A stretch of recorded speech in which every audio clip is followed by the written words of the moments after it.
हर खबर पर होगी आपकी पकड़। डाउनलोड कीजिए एबीपी लाइव ऐप।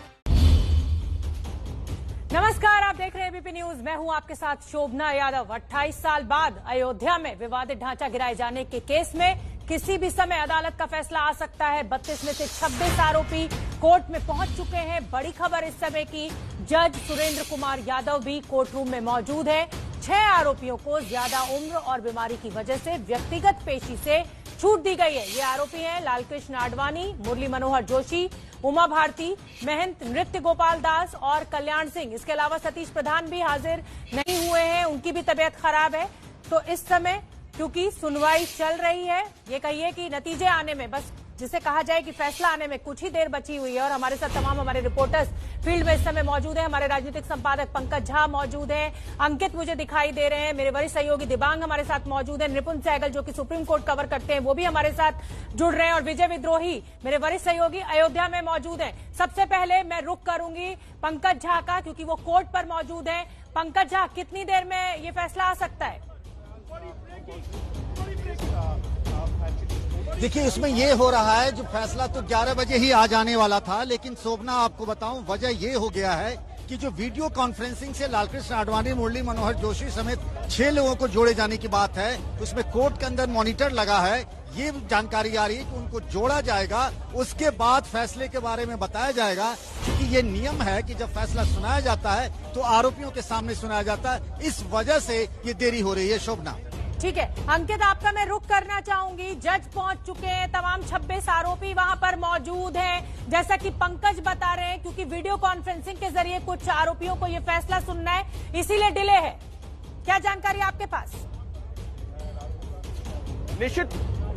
निश्चित तौर पर शोभना, ये एक बहुत बड़ा कारण होता है। क्योंकि जब भी अदालत कोई फैसला सुनाती है तो वहां पर सभी आरोपियों की मौजूदगी जरूरी होती है, बाकायदा सभी की हाजिरी लगती है। तो अब तक जो कोर्ट में 26 लोग मौजूद हैं उनकी तो हाजिरी लग गई, लेकिन जो 6 लोग यहां पर नहीं आए हैं उनकी अभी तक हाजिरी भी नहीं लगी है। और सीआरपीसी में यह प्रावधान होता है कि जब भी कोई इस तरीके का फैसला हो तो वो फैसला आरोपियों के सामने हो। उसकी वजह क्या होती है? उसकी वजह ये होती है कि मान लीजिए अदालत किसी को दोषी करार देती है तो उसको तुरंत वहीं पर कस्टडी में लिया जाता है, अगर धाराएं गंभीर हैं। तो यहां पर अगर मान लीजिए कि ये जो 6 लोग हैं जो यहां पर अभी जो वीडियो कॉन्फ्रेंसिंग से पेश नहीं हुए, उनके सामने फैसला नहीं आता है तो उनको तो जानकारी नहीं होगी। तो ये कुछ निटी-ग्रिटीज हैं, या ये कहा जाए कानूनी पेचीदगियां हैं, जिसकी वजह से फिलहाल फैसला आने में देरी हो रही है। ठीक है निपुण सहगल, आज का ये फैसला बहुत अहम हो जाता है। अहम इसलिए हो जाता है क्योंकि जिस तरीके से 6 दिसंबर 1992 में कोर्ट का इस्तेमाल किया हुआ शब्द मैं आपको बता रही हूँ, असंवैधानिक तरीके से इस ढांचे को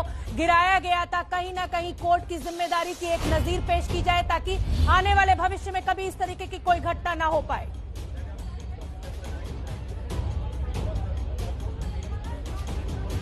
जी बिल्कुल बिल्कुल। देखिए, सुप्रीम कोर्ट ने जब सिविल मामले का फैसला दिया था और हिंदू पक्ष को दे दी थी पूरी विवादित जमीन, तब ये बातें कही थी।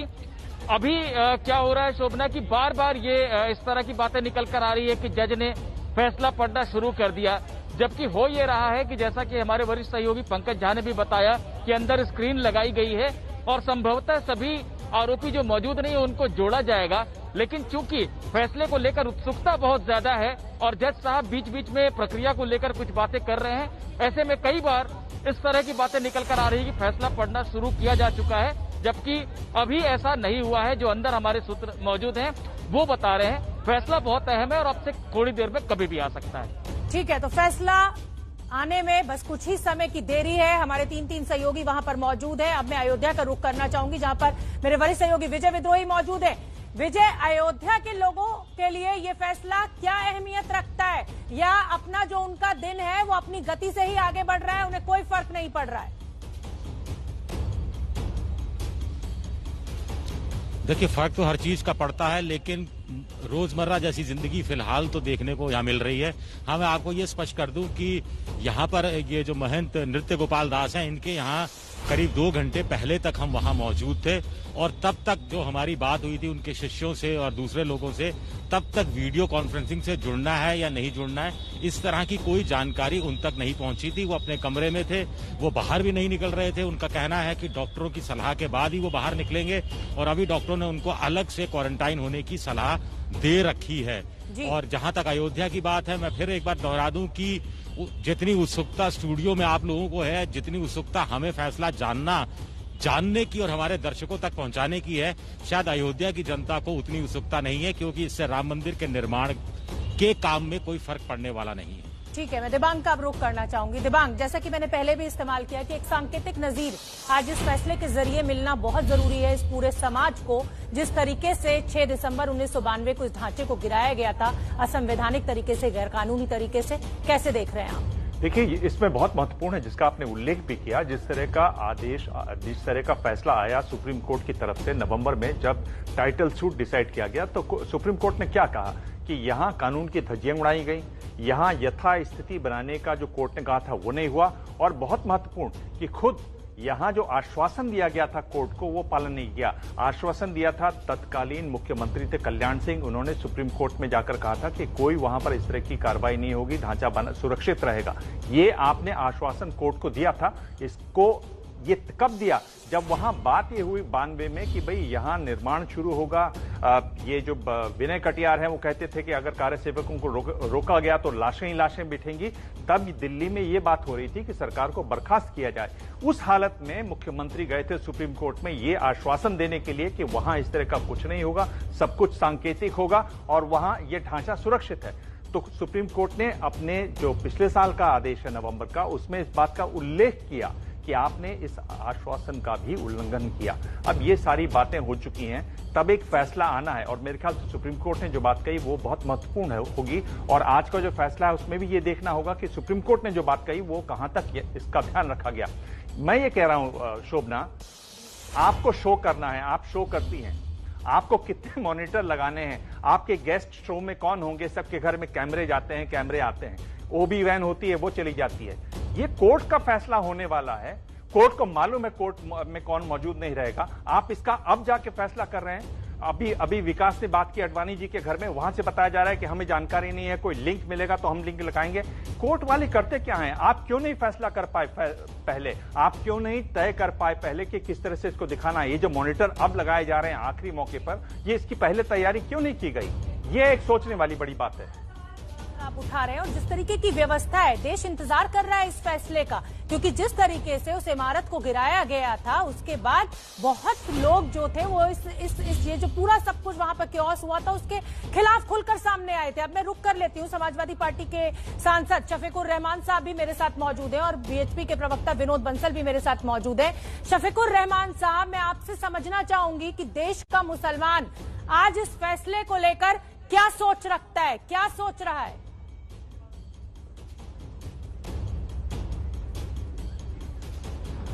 देखिए, जहां तक मुसलमान का ताल्लुक है और फैसले का ताल्लुक है, अगर फैसला इंसाफ के साथ आता तो पहले ही जो कुछ भी हो गया, अब राम मंदिर बनने लगा तो फैसला कौन सा हमारे हक में हुआ है जी? अब ये फैसला, इसकी हैसियत क्या है इस फैसले की? जब राम मंदिर बना लिया गया और जो कुछ भी जजमेंट लिखा गया उस जगह, उस जजमेंट में तस्लीम है, सारी बातें तस्लीम है कि बाबरी मस्जिद थी, खुदाई करने के बाद में भी उसमें कोई निशानी मंदिर की नहीं निकली। शफीकुर रहमान साहब, वो फैसला आ चुका है। देखिए, जमीन के मालिकाना हक को लेकर कोर्ट का फैसला आ चुका है, इसलिए उस पर कोई टिप्पणी मैं आपसे नहीं चाहती हूँ। मैं आपसे चाहती हूँ कि आज के फैसले का कितना इंतजार देश का मुसलमान कर रहा है? छोटा सा जवाब दे दीजिए। अब देश का मुसलमान इस फैसले से क्या उसको मिलने वाला है? जब खुद ही ये कहा जा रहा है कि फैसला तो होगा, लेकिन फैसले में जो कुछ भी चीज सामने है या जो कुछ हालात सामने है उसके खिलाफ तो जाएगा नहीं फैसला। ठीक है, तो अगर बिल्कुल ठीक है फैसले में इंसाफ की उम्मीद होती तो पहले ही फैसला हमारे हक में हुआ होता। ठीक है, ठीक है। मैं अब अंकित गुप्ता का रुख करना चाहूंगी। अंकित गुप्ता, कोई बड़ी जानकारी कोर्ट से हमें देना चाह रहे हैं, बताइए अंकित। निश्चित तौर पर हमारे सहयोगी रणवीर के माध्यम से ये जानकारी निकल के सामने आई है कि जज अब कोर्ट रूम में पहुंचे हैं। इससे पहले जो भी खबरें आ रही थी उसको लेकर के कोई आधिकारिक तौर पर जानकारी नहीं आ रही थी। जो वहां पर वकील मौजूद हैं उन्होंने रणवीर को बाकायदा ये जानकारी दी। हमारे सहयोगी रणवीर जो कि उत्तर प्रदेश से जुड़ी हुई खबरों पर नजर रखते हैं, उन्होंने ये जानकारी दी है कि जज साहब कोर्ट रूम में आ चुके हैं। जो इस मामले के आरोपी थे वो पहले से वहां बैठे हुए थे, लेकिन एक और जो है उसमें एक और अपडेट आया है और वो ये है कि आरोपी जो यहां पर मौजूद नहीं है उनमें से कुछ को तो वर्चुअल माध्यम से जोड़ने की कोशिश की जा रही है। ये भी अपडेट सहयोगी रणवीर के माध्यम से हमको मिली है। तो इस वक्त के लिए यहां पर से यानी कि कोर्ट परिसर के बाहर से दो अपडेट, पहला कि जज कोर्ट रूम में आ गए हैं और दूसरा आरोपी जो यहां पर मौजूद नहीं है उनको भी अब वर्चुअल माध्यम यानी वीडियो कॉन्फ्रेंसिंग से कोर्ट में जोड़े जाने की प्रक्रिया शुरू हो रही है। ठीक है अंकित गुप्ता, ये बड़ी खबर इस समय की मैं अपने दर्शकों को देना चाहती हूँ। अब ये पुख्ता रूप से जानकारी मिली है एबीपी न्यूज को कि जज एसके यादव कोर्ट रूम में पहुंच चुके हैं। तो जो फैसले को लेकर इंतजार है वो बस अब कुछ ही क्षणों का है। जैसा कि लगातार ये कहा जा रहा था कि इतना डिले क्यों, 11 बजे ये फैसला आना है। जो आरोपी आज कोर्ट में पेश नहीं हो पाए हैं उनको वीडियो कॉन्फ्रेंसिंग के जरिए जुड़े। देखिए ये देखिए आप लालकृष्ण आडवाणी को आप देख सकते हैं। एबीपी न्यूज इस समय वो देख रहे हैं और उनके साथ उनकी बेटी प्रतिमा आडवाणी भी मौजूद है। आज इस फैसले का इंतजार लालकृष्ण आडवाणी को भी होगा, इसलिए क्योंकि ये जो पूरी हिंदुत्व की राजनीति, जो रथ यात्रा जिस तरीके से इस पूरे आंदोलन को सिरे पे चढ़ाया गया था वो लालकृष्ण आडवाणी के द्वारा किया गया था और एक बड़े आरोपी के रूप में हमेशा उनको कहा गया कि ये जो पूरा विध्वंस हुआ ये एक साजिश के तहत हुआ। तो आज इस फैसले का इंतजार लालकृष्ण आडवाणी भी कर रहे हैं और ये बड़ी तस्वीर हम आपको दिखाना चाहते हैं कि आपका अपना पसंदीदा चैनल इस समय एबीपी न्यूज लालकृष्ण आडवाणी देख रहे हैं। और हम आपको ये बता दें तमाम हमारे सहयोगी इस समय कोर्ट रूम के बाहर मौजूद है। पल पल का अपडेट सबसे पहले हम आप तक पहुंचा रहे हैं। कोर्ट रूम में जज एसके यादव पहुंच चुके हैं। देखिए अयोध्या मसले पर दो मामले थे, पहला सिविल सूट और दूसरा क्रिमिनल केस। पहला जो मामला है उसका फैसला आ चुका है, यानी सिविल सूट जो कि जमीन का मालिकाना हक को लेकर था, उस पर जमीन का हक जो है वो हिंदू समुदाय को दे दिया गया है, उस पर मंदिर निर्माण होगा। आज जो फैसला आना है वो क्रिमिनल केस का आना है। जिस तरीके से उस विवादित ढांचे को गिराया गया, क्या वो साजिशन गिराया गया या जो भीड़ वहां पर मौजूद थी उसको उकसाया गया इन नेताओं के द्वारा। और ये तस्वीरें बहुत अहम हो जाती हैं क्योंकि लालकृष्ण आडवाणी क्योंकि पहुंच नहीं पाए हैं आज अपनी सेहत के चलते हुए कोर्ट रूम में, वीडियो कॉन्फ्रेंसिंग के जरिए उनको जुड़ना है और वो एबीपी न्यूज पर इस फैसले का इंतजार कर रहे हैं। अंकित गुप्ता अपडेट।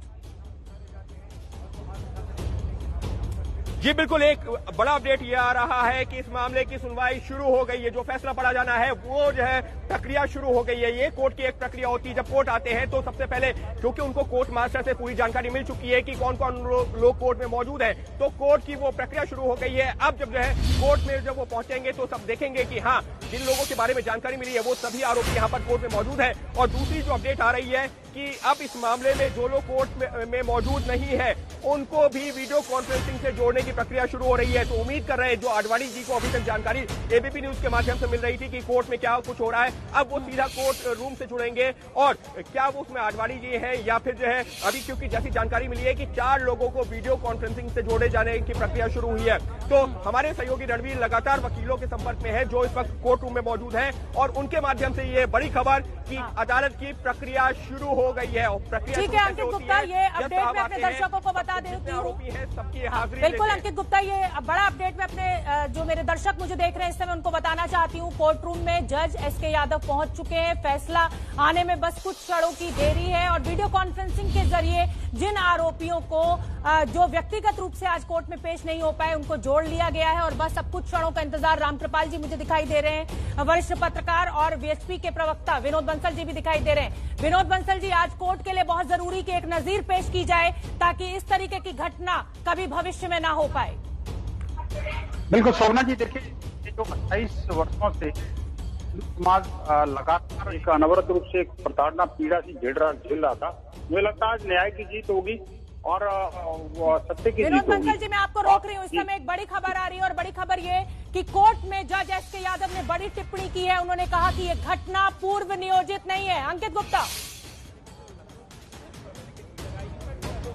ये निश्चित तौर पर ये इस बात का मैंने जिक्र किया था कि प्रक्रिया शुरू हो गई है। प्रक्रिया इसी तरह से शुरू होती है, जो ऑपरेटिव पार्ट होता है उसको पढ़ा जाता है और ऑपरेटिव पार्ट की सबसे पहली लाइन की घटना पूर्व नियोजित नहीं थी, यानी कि इसको लेकर के कोई पहले से तैयारी नहीं की गई थी। जो भी हुआ था वहां पर जो ऐसे हालात बने थे उसके बाद में हुआ था। तो फिलहाल ये जो पहली लाइन है यही जो बहुत कुछ बताती है कि ये घटना पूर्व नियोजित नहीं थी, क्योंकि अंकित निपुण का मुझे रुक करने दीजिए। अंकित निपुण बताइए क्या बड़ी जानकारी, एक बड़ी टिप्पणी कोर्ट की कि ये कोई साजिश नहीं है, पूर्व नियोजित नहीं है। निपुण,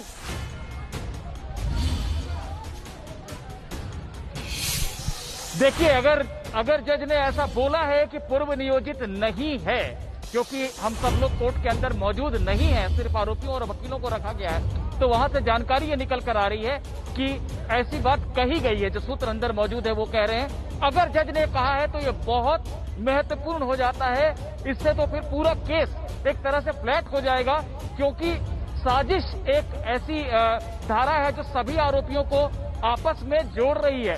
अगर पूर्व नियोजित नहीं थी, ठीक है निपुण, निपुण मुझे पंकज झा का रुख करने दीजिए। पंकज झा, ये एक बहुत बड़ी टिप्पणी है। जो सबसे बड़ा आरोप था कि साजिशन इस ढांचे को गिराया गया, ये टिप्पणी बहुत अहम हो जाती है इसको देखते हुए।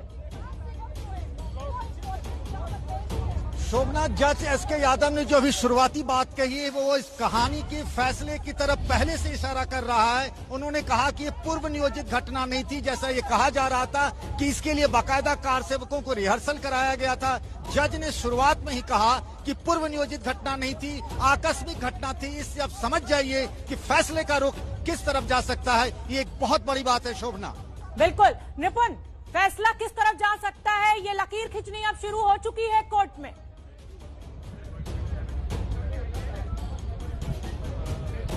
देखिए, अगर घटना पूर्व नियोजित नहीं थी ऐसा जज ने कहा है तो सबसे पहले षड्यंत्र की बात ही खत्म हो जाती है। 120B IPC जो सभी 32 लोगों को आपस में जोड़ रहा है, यानी किसी ने भी कोई भी भूमिका निभाई हो, दूसरा व्यक्ति जो क्योंकि साजिश में शामिल है तो उसको भी उसमें दोषी माना जा सकता है। ये पहलू खत्म हो जाएगा अगर जज ऐसा मानते हैं कि पूर्व नियोजित नहीं थी। तब बात क्या बचेगी? तब बात ये बचेगी कि क्या उस समय तात्कालिक तौर पर किसी ने भड़काया, भीड़ को उकसाया। अब इन बातों की तरफ फिर रुक जाएगा अगर जज ये मान रहे हैं कि सब लोग आपस में उस तरह से नहीं जुड़े हैं कि कोई साजिश करके पूरी योजना बनाकर वहां पर मौजूद थे और इस सारी चीजों को अंजाम दिया गया। एक बात मैं जरूर कहना चाहूंगा कि बाहर भले ही आरोपियों ने कुछ भी कहा है, अंदर इनकी दलील ये रही है कि कुछ 25-30 लोग थे जो बड़े उग्र थे और वो नेताओं के भी काबू में नहीं थे, और जब उनसे शांतिपूर्वक कार सेवा को कहा गया तो वो उग्र हो गए। तो फिर तो गुमनाम लोगों के ऊपर मामला डालने की कोशिश की गई थी। अगर पूर्व नियोजित नहीं था तो क्या नेताओं की और पंकज झा कुछ और अपडेट आया निपुण? पंकज झा क्या अपडेट इस समय का? ये देखना और इम्पोर्टेंट हो जाता है। आऊंगी निपुण मैं आपके पास। पंकज झा, जानकारी दीजिए।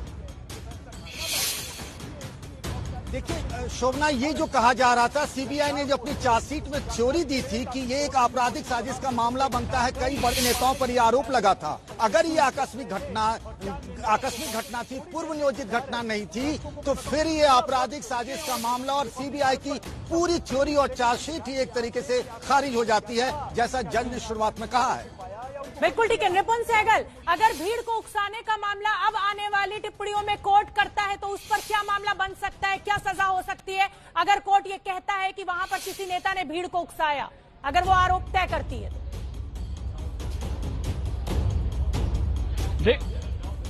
देखिए, इसमें इसके दो पहलू हैं। 153A और 153B में अगर ये साबित होता है कि भीड़ को उकसाया गया वहां पर, तो इसमें भी ये देखा जाएगा कि उसका मकसद क्या था और क्या ये बात साबित हो रही है। सबसे बड़ी बात ये है शोभना की, जितना मेरी वकीलों से बात हुई है, ये आरोप है, सबसे बड़ा आरोप तो नेताओं पर यही है कि मंच पर मौजूद थे और उकसा रहे थे भीड़ को कि एक धक्का और दो और बाबरी मस्जिद को जाकर तोड़ दो। निपुण रोक रही हूं। अंकित गुप्ता कोई लेटेस्ट जानकारी? अंकित गुप्ता बताइए, कोर्ट से कोई नई टिप्पणी? आऊंगी निपुण में। अंकित। बिल्कुल शोभना, अब इस मामले में जो आरोपी हैं उनको लेकर भी कोर्ट ने बोलना शुरू कर दिया है। इस मामले में नाम आया अशोक सिंघल का, हालांकि वो अब इस दुनिया में नहीं है। जो 49 आरोपी थे उसमें से 17 आरोपियों की जो मौत हुई है उसी में से अशोक सिंघल का नाम था, लेकिन अशोक सिंघल को लेकर के कोर्ट ने कहा है कि उनके खिलाफ कोई प्रबल साक्ष्य नहीं थे। फोटो को साक्ष्य के रूप में स्वीकार नहीं किया जा सकता क्योंकि किसी के नेगेटिव नहीं थे। ये कोर्ट की एक अहम टिप्पणी है। ये कोर्ट की जो टिप्पणी है ये बता रही है कि कोर्ट का जो फैसला है वो किस तरफ जा रहा है। जो फोटो कोर्ट में एविडेंस के तौर पर पेश की गई थी उनके नेगेटिव नहीं थे। वहां मौजूद लोगों ने, जो लोग वहां पर मौजूद थे, उन लोगों ने भीड़ को रोकने की भी कोशिश की है। ये सारी कोर्ट की टिप्पणियां हैं। ये जो फैसला लिखा गया है उसका जो ऑपरेटिव पार्ट है उसका जिक्र है। 1 2 3 करके बताइए एक बार फिर मेरे दर्शकों के लिए। अंकित 1 2 3 फटाफट बता दीजिए मेरे दर्शकों के लिए कि अब तक क्या क्या हुआ। बिल्कुल, पहला पॉइंट बिल्कुल शोभना, इसमें सबसे जो पहली लाइन है, घटना पूर्व नियोजित नहीं थी, संगठन के द्वारा रोका गया। जो लोग वहां पर, ये जिन लोगों को आरोपी बनाया गया उनमें से कई लोगों के द्वारा रोकने की भी कोशिश की गई, लेकिन वो घटना को भीड़ ने अंजाम दिया है। अशोक सिंघल का कई बार जिक्र हुआ है क्योंकि जब अदालत अपना फैसला पढ़ती है तो उसमें आरोपियों को के रोल को लेकर के जिक्र करती है। अशोक सिंघल के बारे में कहा है कि उनको लेकर के कोई ऑल एक्यूटेड, ये बड़ी खबर है, सभी को बरी कर दिया गया है। बड़ी खबर इस समय की घटना पूर्व नियोजित नहीं थी, सभी 32 आरोपियों को बरी कर दिया गया है। इस समय की बड़ी खबर, विवादित ढांचे को गिराने को लेकर बड़ा फैसला सीबीआई की स्पेशल कोर्ट का आ चुका है। 32 के 32 आरोपियों को रिहा कर दिया है, यानी उनकी कोई गलती कोर्ट ने नहीं पाई है। सीबीआई का ये पूरा मामला, जिस तरीके से एक लंबी जांच चली, जो उन्होंने चार्जशीट दायर की, कोर्ट का ये बड़ा फैसला आ चुका है। लीजिए, लालकृष्ण आडवाणी बरी हो गए, जो सबसे बड़ा चेहरा इस पूरे आंदोलन का माने जाते थे। मुरली मनोहर जोशी बरी हो गए। तो तमाम जो 32 आरोपी, देखिए 49 के ऊपर ये पूरा मामला था, लेकिन 17 लोगों की क्योंकि मृत्यु हो चुकी थी, इसलिए 32 आरोपियों पर आज ये बड़ा फैसला आना था। सभी के जितने नेता हैं, जितने कार्यकर्ता जिनका नाम था, उनको बरी कर दिया गया है। पंकज झा, इस फैसले को कैसे देखा जाए? देखिए, इस बात की संभावना थी और यही हम लोग अंदेशा भी लगा रहे थे। जैसे ही जज साहब ने आके अपनी बात कहनी शुरू की और जैसा हम कह रहे थे कि पूर्व नियोजित नहीं था, ये आकस्मिक घटना थी, और ये भी कहा गया कि वहां मौजूद नेताओं ने उन लोगों को रोकने की कोशिश की। सभी के सभी 32 आरोपी बरी हो गए। ये सबसे बड़ी खबर है। 28 साल तक इस फैसले के आने में देरी लगी और अब जब बात निकल कर आ रही है, सीबीआई की जो चार्जशीट थी उसकी जो पूरी थ्योरी थी, सभी आरोपी दोषमुक्त कर दिए गए, सभी आरोपी बरी हो गए हैं। ये अब तक की सबसे बड़ी खबर है। बिल्कुल पंकज झा, 28 साल लगे इस फैसले को आने में और लालकृष्ण आडवाणी ने शायद सबसे ज्यादा कीमत चुकाई है इस पूरे केस के चलते हुए, क्योंकि कहीं ना कहीं उनको बहुत नुकसान हुआ, उनकी छवि को बहुत नुकसान पहुंचा। निपुण सहगल, कोर्ट अपना आदेश जो सुना रहा है, क्या व्याख्या कर रहा है वो इस समय?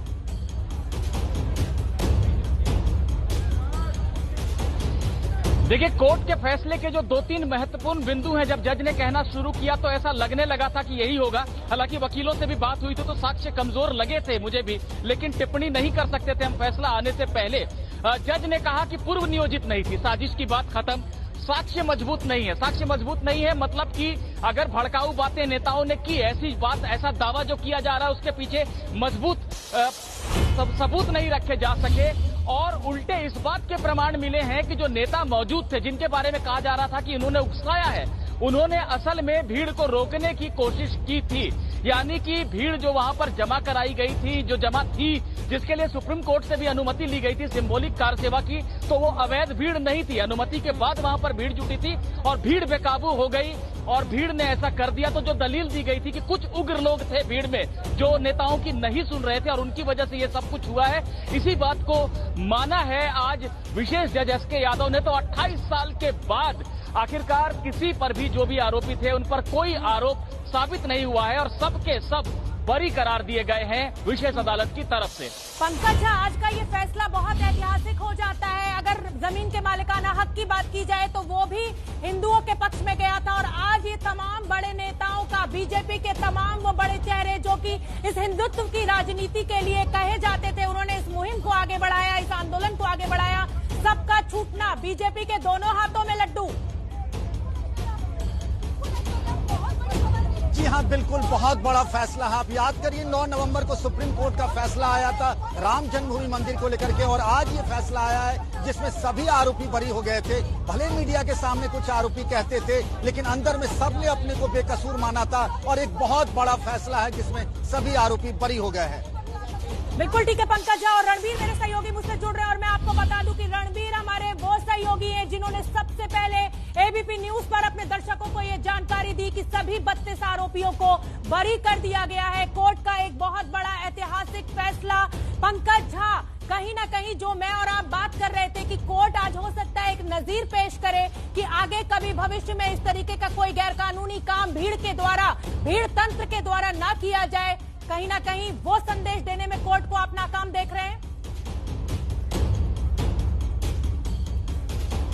पंकज झा, साक्ष्य जो था सीबीआई की तरफ से, जी हाँ शोभना, इसमें ये एक बात कहा जा रहा है कि जो लाखों कारसेवक जुट गए थे उसमें तो ये कहा जा रहा है जिन नेताओं पे आरोप लगे हैं उनके लिए तो कहा जा रहा है कि उन लोगों ने भीड़ को रोकने की कोशिश की थी, उनको इसीलिए जल लेकर आने के लिए कहा गया था, क्योंकि कारसेवक दोनों हाथों में व्यस्त, कारसेवक के दोनों हाथ जो हैं वो बंधे हुए रहे, उसमें कुछ न कुछ रखा रहे। तो एक तरीके से ये कहा गया है कोर्ट में फैसले में कि जो नेता वहां राम चबूतरा पे मौजूद थे, जिन पर आरोप लगाया गया था सीबीआई की तरफ से, उन लोगों ने भीड़ को केवल हाईकोर्ट सुप्रीम कोर्ट के निर्णय के अनुसार वहाँ पे उनको कारसेवा करनी थी। तो ये कोई पूर्व प्रायोजित नहीं था, एक समय वो घटना हो गई और बाकी जितने भी ये बाकी लोग वहाँ पे उपस्थित नेता थे, भाजपा के नेता थे, वो लोगों ने प्रयास किया था उस घटना को रोकने के लिए। दूसरी बात, सीबीआई ने जो कैसेट्स दाखिल की थी वो भी कोर्ट ने माना कि वो टेम्पर्ड थी, सील्ड बंद नहीं थी। तीसरी कोर्ट की ओपिनियन आई थी कि जो वहाँ पे जो पेपर की कटिंग्स कोर्ट सीबीआई ने दाखिल की थी उसी कोई प्रिंट या उसका कोई बेस नहीं था कि वो कहाँ से आई थी। तो ये कोर्ट का ये निर्णय आया है। जी जी जी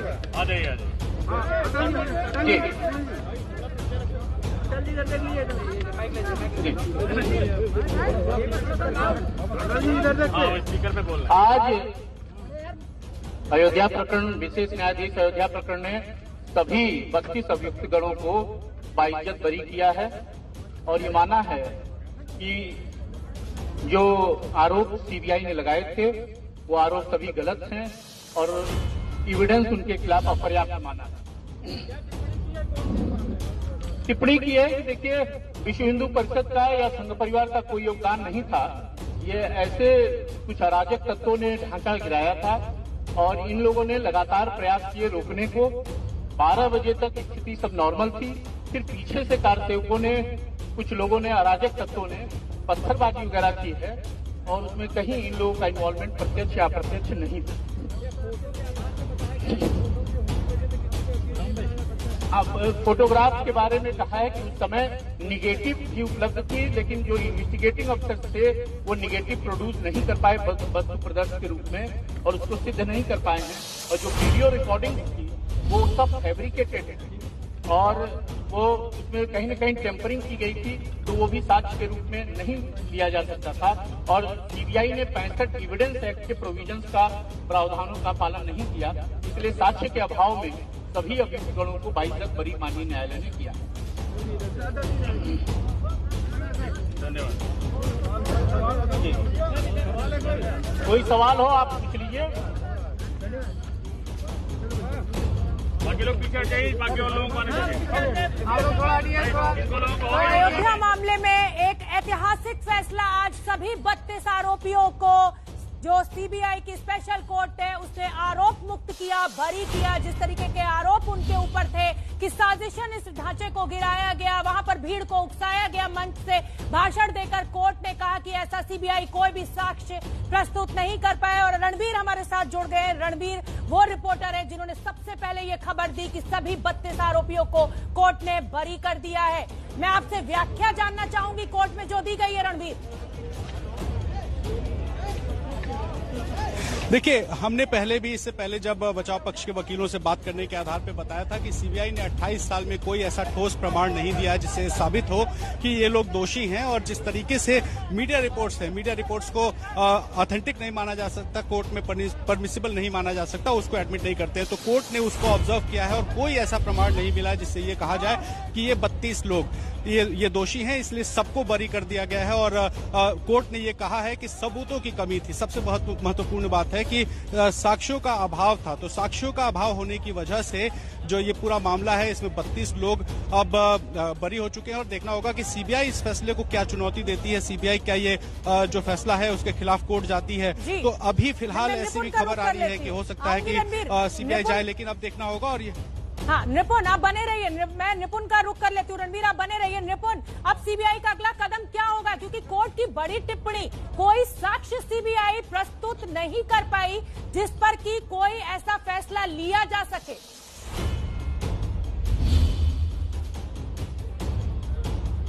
देखिए, सीबीआई को ही तय करना होगा, क्योंकि कोर्ट ने तो उसकी किसी बात को माना नहीं है। एजेंसी को जो एक प्रक्रिया है उसके तहत तो उसे जरूर जाना चाहिए हाईकोर्ट में और ये साबित करना चाहिए कि नहीं, हमने साक्ष्य दिए थे, निचली अदालत को समझ में नहीं आया, कर दिए गए, छोड़ दिए गए। तो सीबीआई की जांच में क्या निकल के सामने आज उस पर फैसला लिए गए? जो साक्ष्य 351 संख्या में प्रस्तुत किए गए सीबीआई द्वारा, उनमें से अधिकांशतः जो भी साक्ष्य थे वो जिरह के दौरान जो हम लोगों की तरफ से सजेशन रखे गए थे कि ऐसी संभावना है ये इस प्रकार से हुआ होगा, वहां पे उस भीड़ में सभी कारसेवक नहीं थे। पूरी भीड़ को कारसेवक कहना ये श्रद्धालुओं के लिए ठीक नहीं है। वहां अधिकांश मात्रा में श्रद्धालु भी थे और कुछ ऐसे तत्व भी आ गए थे जो असामाजिक थे, और वो इन आरोपियों के किसी भी प्रकार से उनके बीच में कोई अलायंस था, ऐसी कोई साक्ष्य नहीं मिली। वो मंच से लगातार जो भी देवतागण थे, साधु थे, संत थे, वो सभी महानुभाव मंच से लगातार ये प्रयास कर रहे थे कि किसी प्रकार की तोड़फोड़ की घटना यहाँ कारित न की जाए और शांति व्यवस्था बनाई रखी जाए, सांकेतिक कार सेवा की जाए, शांतिपूर्ण ढंग से माननीय सर्वोच्च न्यायालय के निर्देश और आदेशों का पूर्णतः पालन किया जाए। इस प्रकार का न्यायालय ने उद्घाटित किया और यह सही पाया कि किसी भी तरह से किसी भी आरोपित व्यक्ति ने किसी व्यक्ति को नहीं उकसाया था। विवादित ढांचे को गिराने का कोई भी प्रयास आरोपित व्यक्तियों द्वारा नहीं किया गया। ये पूर्ण रूप से आरोप गलत पाए गए और सभी आरोपित को दोष मुक्त किया गया। कहाँ जाए, ऊपर जाएंगे वहां भी देख लेंगे। हमारे साथ जय भगवान गोयल, जय भगवान जी रुकिएगा, आओ मान मान मान प्रेम। तो जय भगवान गोयल जी से भी हम लगातार बात कर रहे हैं। बात करने की लालकृष्ण आडवाणी हम आपको दिखा रहे हैं जिस समय वो एबीपी न्यूज देख रहे थे। और आज एक बड़ी खबर, 28 साल के इंतजार के बाद विवादित ढांचे के विध्वंस को लेकर जो बड़ा फैसला आया है, उसमें सभी 32 आरोपियों को बरी कर दिया गया है। तमाम वो बड़े चेहरे जो आज बरी किए गए हैं, वो हम तस्वीर भी आपको दिखा रहे हैं। और शफीकुर रहमान भी हमारे साथ जुड़े हुए हैं, समाजवादी पार्टी के नेता। शफीकुर रहमान साहब, कैसे देख रहे हैं आप इस फैसले को? साक्ष्य प्रस्तुत नहीं कर पाई सीबीआई, इसलिए ये सभी आरोपी बरी कर दिए गए, या कोर्ट इसको कोई गलती मान ही नहीं पाई? ये तो प्री प्लान था जो कुछ भी हुआ।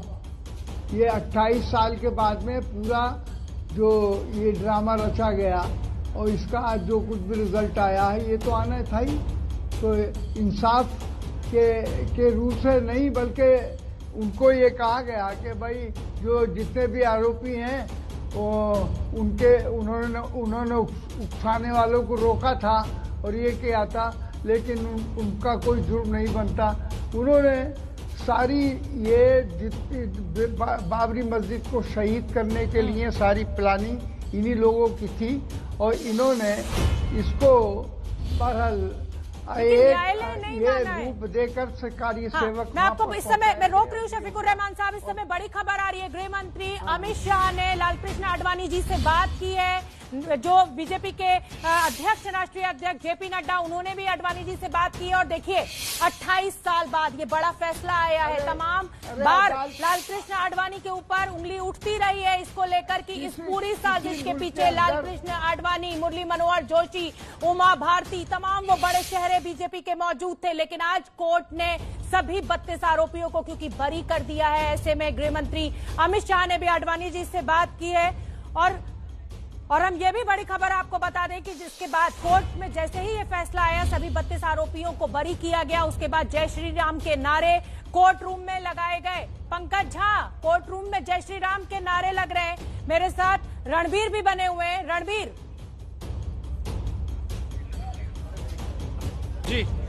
जी बिल्कुल, जिस तरीके से 28 साल तक इन लोगों ने मुकदमा लड़ा और ये बोलते रहे कि वो इसमें दोषी नहीं है, आज कोर्ट ने भी ये मान लिया है कि ये 32 लोग दोषी नहीं है और इन सभी लोगों को बरी कर दिया है। बड़ा दिन है, बहुत बड़ा दिन इसलिए क्योंकि 6 दिसंबर 1992 का जब जिक्र आया तब तक बीजेपी और विश्व हिंदू परिषद के तमाम बड़े नेता जो वहां मौजूद थे उनका नाम आता रहा। विपक्ष की ओर से भी आरोप लगते रहे, लेकिन सीबीआई की स्पेशल कोर्ट ने आज बता दिया है कि 6 दिसंबर 1992 को जो हुआ वो सिर्फ और सिर्फ कार सेवकों का गुस्सा था। एक आवेश था जो तुरंत पैदा हुआ था पथराव की वजह से, और उस पथराव के बाद जो है जी रणबीर, मैं आपके पास आऊंगी। हमारे वरिष्ठ पत्रकार रामकृपाल जी भी लगातार मुझे तस्वीरों में दिखाई दे रहे हैं। रामकृपाल जी, देखिए, ढांचा तो गिराया गया। कोर्ट ने जो टिप्पणी की थी वो की। सुप्रीम कोर्ट ने अपने फैसले में कि ये असंवैधानिक काम, ये गैर कानूनी काम किया गया। अब जिम्मेदार कौन? सभी 32 आरोपियों को बरी कर दिया गया है। तो इस फैसले को कैसे देखा जाए?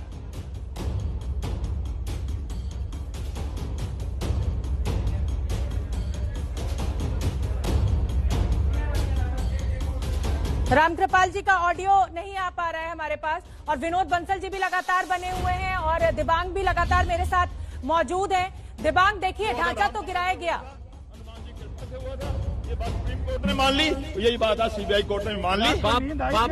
बाबरी मस्जिद के पक्षकार कह रहे हैं कि वो ऊपरी अदालत का रुख करेंगे। देखिए, मुझे कोई टेंशन नहीं था। अगर कोर्ट फांसी भी देती हम उसके लिए तैयार थे। हमने राम जी का काम किया था, राम जी का काम हो गया। राम जी प्रसन्न है, हनुमान जी प्रसन्न है, मंदिर बन रहा है, देश प्रसन्न है, सब लोग प्रसन्न है। आज सीबीआई चैलेंज करना चाहती है ऊपर की अदालत में। जो जहां जाए ऊपर जाएंगे वहां भी देख लेंगे। जय भगवान जी। जय, हमारे साथ जय भगवान गोयल मौजूद हैं, जो कि उस वक्त जब ये घटना घटी